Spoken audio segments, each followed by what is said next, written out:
ഈ നെപ്പസിനെ കടലിൽ നിർത്തിയിട്ട് ബാക്കിയുള്ളവരെല്ലാം കൂടെ എന്താ നോക്കി നിൽക്കുന്നതെന്നല്ലേ? ഞങ്ങളുടെ കൂടെയുള്ള ബാക്കിയുള്ളവരെല്ലാരും കൂടെ വണ്ടികളെല്ലാം പാർക്ക് ചെയ്യാൻ വേണ്ടിയിട്ട് പോയിരിക്കുവാണ്. പാർക്കിംഗ് കിട്ടുമോ ഇല്ലയോ എന്ന് അറിഞ്ഞിട്ട് വെള്ളത്തിൽ ഇറങ്ങാന്ന് പറഞ്ഞാണ് എല്ലാരും നിൽക്കുന്നത്. ഞങ്ങളിപ്പോ നിൽക്കുന്നത് ഇസൂലെ ഷിരഹാമ ബീച്ചിലാണ്.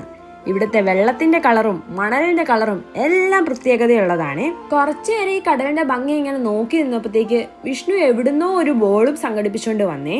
പിന്നെ ഇവർക്ക് വോളിബോൾ കളിക്കണം. ഇവര് ചെറുതായിട്ട് കളി തുടങ്ങിയപ്പോഴത്തേക്ക് അവിടെ ഉണ്ടായിരുന്ന ആളുകളൊക്കെ രംഗം വിട്ടു തുടങ്ങി. എല്ലാരും വന്നിട്ട് കളി തുടങ്ങാന്ന് തീരുമാനിച്ചു നിൽക്കുമ്പോൾ അവിടെ മൊത്തം സർഫിങ്ങിന്റെ ആളുകളായിരുന്നേ. അതും കണ്ട് കുറച്ചു നേരം നിന്നു.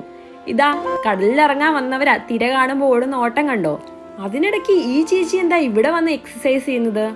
അല്ല, വിഷ്ണു ഈ നെപ്പസിനെയും കൊണ്ട് എങ്ങോട്ടാ പോകുന്നത്? ഇനി കൊണ്ടേ കളയാനെങ്ങാനും ആണോ?